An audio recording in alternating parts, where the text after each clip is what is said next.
অর্পণ সিংহরায় ঘুরতে বেরোবে আর অফরোডিং থাকবে না, তাই আবার হয়।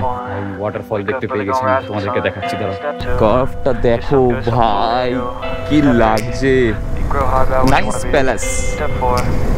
তো বন্ধু, অ্যাকচুয়ালি এখান থেকে শুরু হচ্ছে পাতরাতুর সেই বিখ্যাত কার্ভ। আমাদের ম্যাপে দেখিয়ে দিয়েছে, রাস্তা একদম জিগজ্যাগ জিগজ্যাগ চলবে।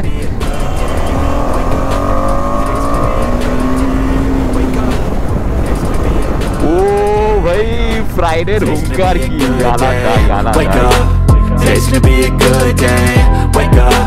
Today's gonna be a good day. Wake up. Today's gonna be a good day. তোমরা আশা করি বুঝতেই পারছো যে আমি কোথায় যেতে চলেছি। এখান থেকে ফার্স্টে বেরোবো, বাইকটা নেবো, যাবো হচ্ছে পাতরাতু ভ্যালি। পাতরাতু ভ্যালি ঘুরে এসে দেন যাবো হচ্ছে হুড্রু ফলস। হুড্রু ফলসে সকাল 8টার সময় খোলে, মানে ওখানকার যে পার্কিং রয়েছে 8টার আগে খোলে না। তো সেই জন্য ভাবলাম যে এখন যেহেতু 7টা বাজে, যেতে এখান থেকে ওই 40 মিনিট মতন লাগবে। শুধু ফার্স্টে হুড্রু ফলস গিয়ে কোনো লাভ নেই, তো সেই জন্য আগে পাতরাতু ভ্যালি, ওখান থেকে ঘুরে এসে দেন কিছু ব্রেকফাস্ট করে নিয়ে তারপর যাবো হচ্ছে হুড্রু ফলস। তো চলো বেরোই, বাইকে উঠি, মোটো ব্লগে তোমাদের সঙ্গে কথা হচ্ছে। তো বন্ধু, বাইককে কোল্ড স্টার্ট করা হয়ে গেছে, এবার চলো এখান থেকে বেরোই।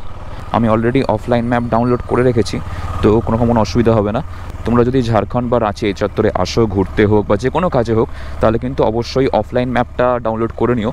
কারণ এখানে যেহেতু কাছাকাছি, আগের ভিডিওতে তোমাদেরকে বলেছিলাম আর্মি ক্যাম্প টাইপ রয়েছে আমাদের এয়ারপোর্ট চত্বরে যেমন রয়েছে, তো সেই জন্য কী হয়, এখানে না সিগন্যাল একদমই ধরে না, খুব সম্ভবত জ্যামার লাগানো রয়েছে। কালকে যখন এখানে এসে ঢুকলাম তখন আমাকে অযথা অনেকটা ঘুরিয়েছে গুগল ম্যাপ। মেন রোডের ওপর একটা কেটিএমের শোরুম রয়েছে, শোরুমটার ঠিক উল্টো দিকের যে গলিটা, সেই রাস্তাটা দিয়ে আমাদেরকে এখানে ঢুকতে হবে। আমি ওই শোরুমটার সামনে দিয়ে দুবার রাউন্ড মেরেছি, তা সত্ত্বেও কি আমি রাস্তা খুঁজে পাইনি, কারণ গুগল ম্যাপ এখানে এতটাই স্লো চলছে। আমি হোটেল থেকে বেরোলাম আর এই সামনেই হচ্ছে মেন রোড, একদম সামনেই, হেঁটে ওই ধরে নাও 2 মিনিটের রাস্তা। ওই যে উল্টো দিকে হচ্ছে কেটিএমের শোরুম, হয়ে যায়। তো বন্ধু, সকাল সকাল রাঁচির রাস্তায় তোমাদের সবাইকে স্বাগত। So everyone, welcome back to my YouTube channel চড়েল life with SR. Good morning from Ranchi. এখন আমরা বেরিয়েছি পাতরাতু ভ্যালির উদ্দেশ্যে। আর এই যে সামনে দেখতেই পাচ্ছ, গুগল ম্যাপ সেট করে নিয়েছি অফলাইন মোড দিয়ে। ম্যাগনাইট কাকা, তোরা হামে ভি জানে দো।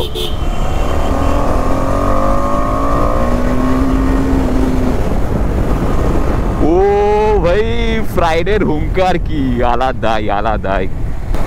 এর আগের দিনের ভিডিও যদি তোমরা না দেখে থাকো তাহলে অবশ্যই দেখে নিও। আমি কলকাতা থেকে শুরু করে সোলো বাইক চালিয়ে চলে এসেছিলাম ঝাড়খণ্ডের রাঁচি।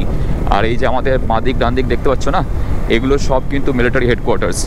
তো এই জন্যে এখানে জ্যামার লাগানো হতে পারে, আই এম নট শিওর। তোমরা যদি জেনে থাকো তাহলে অবশ্যই জানাতে পারো।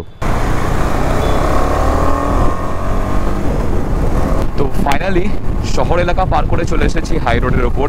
আর এখানে রাস্তাঘাট জাস্ট দেখো, দারুণ। আর গোটা রাঁচি টাউন এলাকাটাতে না প্রচুর স্কুল, আর স্কুলগুলোতে এত স্টুডেন্ট, মানে গোটা রাস্তা এতক্ষণ যে আমি পার করে এলাম স্কুল বাস আর স্কুলের স্টুডেন্টে ভর্তি। তো বন্ধু, আগে এখানে একটা পেট্রোল পাম্প দেখে একটু তেল ভরিয়ে নিলাম, 230 টাকার ভরিয়েছি। আর এই ফুয়েলে আজকে সারাদিন আমার হয়ে যাবে। ফুল ট্যাঙ্ক ইচ্ছা করেই করায়নি, কারণ কালকে যখন বাড়ি ফিরবো তখন আবার ফুল ট্যাঙ্ক করিয়ে নেবো। চলো, 17 কিলোমিটার বাকি আছে। আর এখান থেকেই খুব সম্ভবত শুরু হচ্ছে ঘাট সেকশনওয়ালা রোড। দেখো, পাহাড়ি কার্ভস শুরু হয়ে গেছে, এই জন্যেই তো আসা ভাই। তবে বৃষ্টি শুরু হওয়ার আগে কোথাও একটা দাঁড়িয়ে আমাকে থাম্বনেল নিতে হবে। রাস্তাটা কিন্তু সেরা, যাই বলো না কেন, দারুণ। চলো এখানে একটা ছবি নিয়ে নিই, তারপরে এগোবো।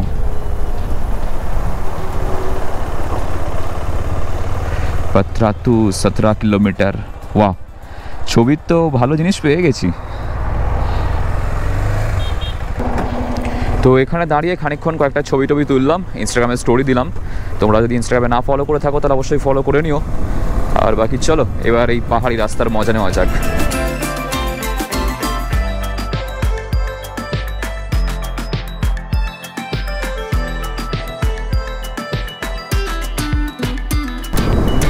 গাড়ি কর্নারিং করে মজা আছে ভাই এখানে।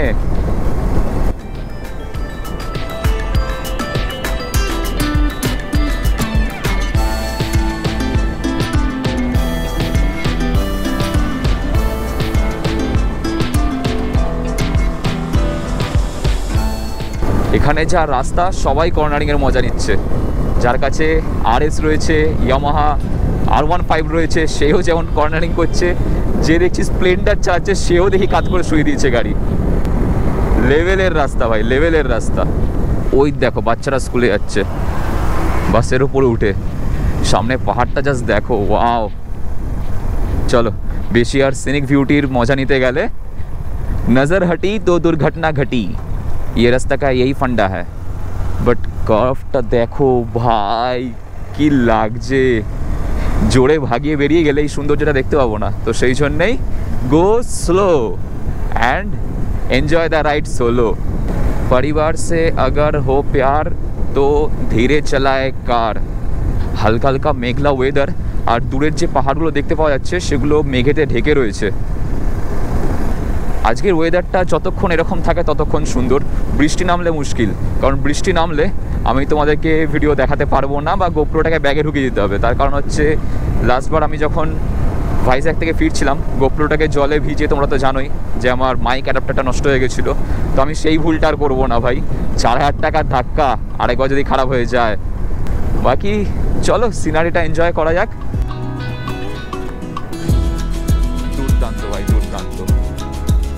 আমি তো বলবো যে ঝাড়খণ্ড বা রাঁচির বেস্ট অ্যাট্রাকশন হচ্ছে এই পত্রাতু ভ্যালির রাস্তা, সেরা। তবে এখানেই শেষ নয়, চলো পিকচার আভি বাকি है मेरे दोस्त। তো বন্ধু, অ্যাকচুয়ালি এখান থেকে শুরু হচ্ছে পত্রাতুর সেই বিখ্যাত কার্ভ। আমাদের ম্যাপে দেখিয়ে দিয়েছে রাস্তা একদম জিগজ্যাগ জিগজ্যাগ চলবে, আর এখান থেকে আমাদেরকে ডান দিকে নামতে হবে।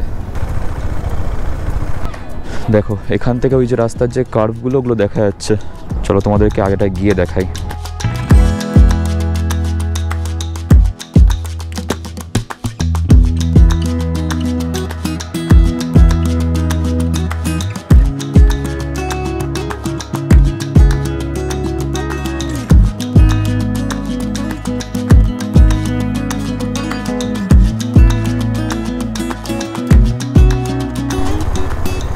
এই দেখো ডান দিকে দেওয়া রয়েছে আই লাভ পত্রাতু ভ্যালি। আমরা ফার্স্টে যে জায়গাটায় দাঁড়ালাম ওটা হচ্ছে একটা ভিউ পয়েন্ট। ওখান থেকে এই নিচের পুরো ভ্যালিটা দেখতে পাওয়া যায়, একদম টপ বলতে পারো। এই যে কার্ভিংটা রয়েছে তার একদম টপ। আর এখানে একটা আই লাভ পত্রাতু ভ্যালির যে বোর্ডটা দেওয়া রয়েছে, নাইস নাইস প্যালেস। পত্রাতুর এই গোটা জায়গাটা, এই রাস্তার কার্ভ, আর নিচে একটা লেক রয়েছে। একটু আগে তোমাদেরকে যে লেকটা দেখালাম সেই লেকটার জন্যই বেসিক্যালি ফেমাস বলতে পারো। আর হালকা হালকা বৃষ্টি শুরু হয়ে গেছে। এই বৃষ্টির মধ্যে জানি না আগে গিয়ে রেনকোট পরতে হতে হবে কি না, বাট আমি চাই না রেনকোট পরতে। মানে এই যে এনভায়রনমেন্টটা, এই ঠান্ডা ঠান্ডা হাওয়া দিচ্ছে, দারুণ লাগছে, দারুণ। আমাকে অনেকেই বলেছিল যে ঝাড়খণ্ডে গেলে এখন গরমের মধ্যে খুব কষ্ট হবে, ওখানে প্রচণ্ড গরম। সিরিয়াসলি বলছি, এতটুকুও কিন্তু গরম লাগছে না। হয়তো মেঘ করে রয়েছে বা মেঘলা ওয়েদার বলে হয়তো গরমটা কমে গেছে, এটা হতে পারে। বাট স্টিল আমি বলবো যে গরম কিন্তু সেরকম বিশেষ নেই, একদমই নেই বলতে পারো। খুব বেশি কার্ভ নেই আই থিঙ্ক। ওঠার সময় গুনবো কটা কার্ভ রয়েছে, কারণ ম্যাপে দেখাচ্ছে তো আমরা চলেই এসেছি, প্রায় এবার নেমে যাব। কারণ এর আগে যে রাস্তাটা দিয়ে এলাম সেখানেও কিন্তু বেশ কার্ভি রাস্তা ছিল, আর বেশ মানে হেয়ার পিন বেন্ড ছিল, টুকটাক ছিল, কিন্তু খুব বেশি চড়াই নয়, একদমই চড়াই নয় বলতে গেলে। যে কেউ চালাতে পারবে, একটু একটু এক্সপিরিয়েন্স যদি থেকে থাকে তাহলে সে এখানে আরামসে চালাতে পারবে। কিছুই না, বাইকটাকে সেকেন্ড আর ফার্স্ট গিয়ারে রাখো, আরামসে স্লোপিংয়ে নামো, স্লোপিং দিয়ে ওঠো, হোয়াট এভার, যা খুশি করো। আর যারা খুব এক্সপিরিয়েন্সড হয় তারা থার্ড বা ফোর্থ গিয়ারে দিয়েও ওঠানামা করতে পারে। তবে খুব জোরে চালালে কি বলো তো, এখানকার ভিউটা এনজয় করতে পারবে না, ভুস করে বেরিয়ে যাবে। কারণ দেখো রোজ রোজ তো চাইলে এখানে আসতে পারবো না, আবার কবে আসবো তারও কোনো ঠিক নেই। তো বেশ ভালো লাগছে। তো বন্ধু, এখানে এসে দেখতে পেলাম কার পার্কিংয়ের যে গেটটা রয়েছে ওটাই বন্ধ। আর ওখানে জিজ্ঞাসা করে জানতে পারলাম বিকেলবেলার আগে এটা খোলে না, আর তাছাড়া ওই 10টার দিক করে খোলে। এখন ঘড়িতে বাজে হচ্ছে 8:45। তো 8:45 থেকে শুরু করে 10টা অবধি দাঁড়িয়ে থাকাচ্ছে। আমি যদি এখান থেকে আবার এগোতে থাকি তাহলে হয়তো তখন রাঁচি ঢুকে যাবো। এখানটা দিয়ে গাড়ি রেখে ওখানে গেলে তোমরা ওই লেকের ভিউটা দেখতে পাবে। একটু আগেই যে কার্ভটা ছিল ওখান থেকে পুরো লেকটা দেখা যাচ্ছে, তোমাদেরকে যাওয়ার সময় আবার দেখাবো। হুড্রু ফলসটা সকাল 8টার সময় খুলে যায়, ওখানে পার্কিং সব খুলে যায়। তো আমরা যে রাস্তা দিয়ে হয়ে এসেছি সেই রাস্তা দিয়েই যাবো হুড্রুর দিকে, রাঁচি দিয়ে ঘুরে। কারণ এখান থেকে যে রাস্তাটা ছিল ওটা দিয়ে গেলে আমাদেরকে এক্সট্রা আরও 20 মিনিট মতন ঘুরতে হতে পারে। এখান থেকে লেকটা কি দারুণ দেখাচ্ছে। এখান থেকে বাইক নিয়ে নামিয়ে নিয়ে এসে ওখানটায় রেখে দেন ওখানে বোটিং শোটিং সব রয়েছে, কেউ চাইলে বোটিং করতে পারে। কিন্তু আমার মনে হয় না যে এখন ওটা চালু রয়েছে, কাউকে তো দেখছি না এখান থেকে। তো বন্ধু, পত্রাতু ভ্যালির থেকে তো চলে এসেছি, আর ভাবলাম যে একেবারে হুড্রু ফলসটা ঘুরে তারপর আবার হোটেলের দিকে যাব। আর হুড্রু ফলসের ডিস্টেন্স পত্রাতু ভ্যালির থেকে দেখিয়েছিল হচ্ছে প্রায় 1.5 ঘন্টা। অলরেডি অনেকটা রাস্তা চলে এসেছি, তো এখান থেকে বাকি রয়েছে আর 42 কিলোমিটার 53 মিনিটস। এখান থেকে আমরা যাবো হচ্ছে বাঁদিকের রাস্তা দিয়ে। পত্রাতু ভ্যালি থেকে হুড্রু ফলস যাওয়ার জন্য যে রাস্তাটা হাজারিবাগ হয়ে পাটনা বিহারের দিকে ঢুকে যাচ্ছে সেই রাস্তাটা নিতে হবে। হাজারিবাগের রাস্তায় আমরা ঢুকে পড়েছি, আরও এখান থেকে আমাদেরকে 39 মিনিট মতন চালাতে হবে। এতক্ষণ পর্যন্ত তো শহরের মধ্যে দিয়ে বা হাইওয়ে দিয়ে আসছিলাম, হুড্রু ফলসের রাস্তায় এসে যে জঙ্গল দেখতে পাবো এটা এক্সপেক্ট করিনি। মানে লিটারালি এখানে একটা জঙ্গল টাইপের জায়গা। কিছু কিছু জায়গায় আবার ভ্যালি রয়েছে, পাহাড়ি ঢালও রয়েছে অল্প বিস্তর। এই দেখো কেমন কার্ভ ঘুরে নেমেছে। এই যে দেখতে পাচ্ছ সামনেটা কিন্তু পুরো জঙ্গল। তো বন্ধু আমরা চলে এসেছি হুড্রু ফলসে। আর এখান থেকে ওই যে রাস্তাটা গেছে ওই দিক দিয়ে গেলে হচ্ছে ফলসটা, আমরা ওদিক দিয়ে এলাম। আর এখানে এসে এই বোর্ডটা দেখতে পেলাম, তো ভাবলাম যে এখানে একটা ছবি তোলা যাক আমাদের ফ্লাইটে এখানে রেখে হুড্রু ফলসের বোর্ডের সামনে। এখানে ফার্স্টে বাইকটা রাখি একটা সাইডে রেখে টিকিট কাটতে হবে।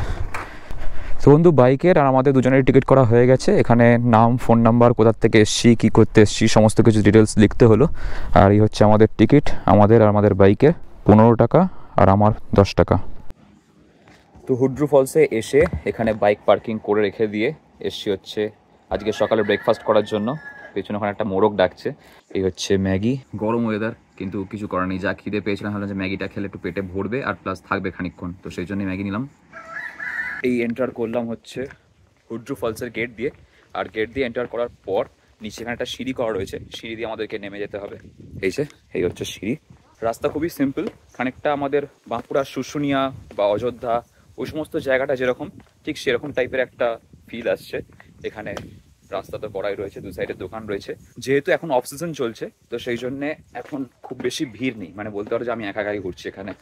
এই এক্ষুনি এক বাঙালি ফ্যামিলির সাথে দেখা হয়েছিল, এক কাকিমা, কাকু আর এক দিদি। তো ওনাদেরকে জিজ্ঞাসা করলাম যে কতটা এখান থেকে। ওনারা বললেন যে প্রচুর দূর, মানে আমরা এখনো প্রায় 1%ও আসিনি এরকমই বললেন। এবার আমি শুনেছিলাম যে এখানে প্রায় 1 কিলোমিটার মতন হাঁটতে হয়, মানে এই সিঁড়ি বরাবর তোমাকে নামতে হবে। ভাগ্য ভালো যে আমি রাইডিং বুটটা পরে আসিনি, নর্মাল যে স্পোর্টস শুটা পরে এসেছি।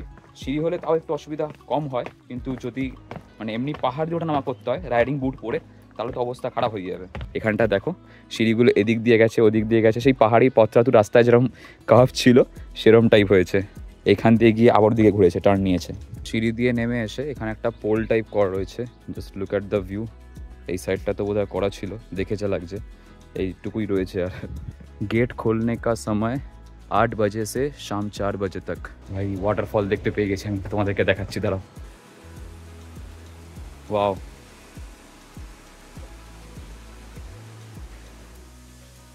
এই নিচেও লোকজন নেমেছে ওইখানে, ওদিক দিয়ে হয়তো যাওয়া যায়।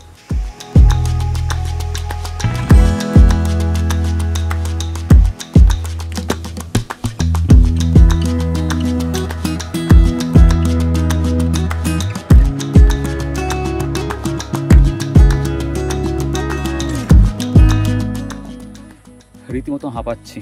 পুরোপুরি 1 কিলোমিটার নয়, ওপর থেকে হাঁটা শুরু করলে নিচে পর্যন্ত পৌঁছাতে ওই ধরে নাও 900 মিটার হবে। মানে পুরোপুরি 1 কিলোমিটার নয়, 900 না হোক 700 তো হবেই। তো 700 মিটার নামা, 700 মিটার আবার ওপরে উঠে আসা। উঠতে উঠতে হাঁপ লেগে যাচ্ছিলো, ওই জন্য ভাবলাম একটু বসে নিই, একটু হাওয়া খেয়ে নিই, তারপর আবার যাবো। তো ওপরে এসে এতটাই গরম লাগছে, কথা বলার মতো অবস্থায় ছিলাম না। দিদি জিজ্ঞাসা করলো যে নিম্বু পানি দেবো কিনা। আমি ভাবছিলাম যে বলবো, তারপরে বললাম যে হ্যাঁ দিয়ে দাও। না আমি নিজেই বলতাম যে নিম্বু পানি দেওয়ার জন্য।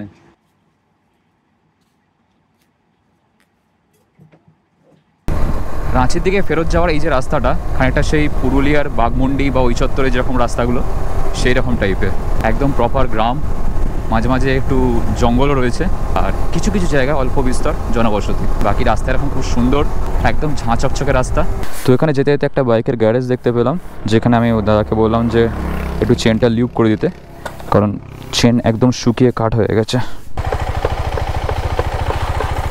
30 টাকা নিল আমার লিউপ করানোর জন্য। অর্পণ সিংহরায় ঘুরতে বেরোবে আর অফরোডিং থাকবে না, তাই আবার হয়? রাঁচি যাওয়ার রাস্তায় আমরা পেয়ে গেছি অফরোডিং। এখানে রাস্তা তৈরির কাজ চলছে। আমরা যাওয়ার সময় যেদিক দিয়ে গেছিলাম সেদিক দিয়ে তো ফিরছি না, ডিফারেন্ট রাস্তা হয়ে ফিরছি। তো বুঝতে পারিনি সেদিকে রাস্তা এইরকম কন্ডিশন হয়ে থাকবে, বাট ইটস ওকে। ওট ফ্রাইডে আর আমাদের সামনে ট্রেলারে করে জেসি ভাইয়া যাচ্ছে।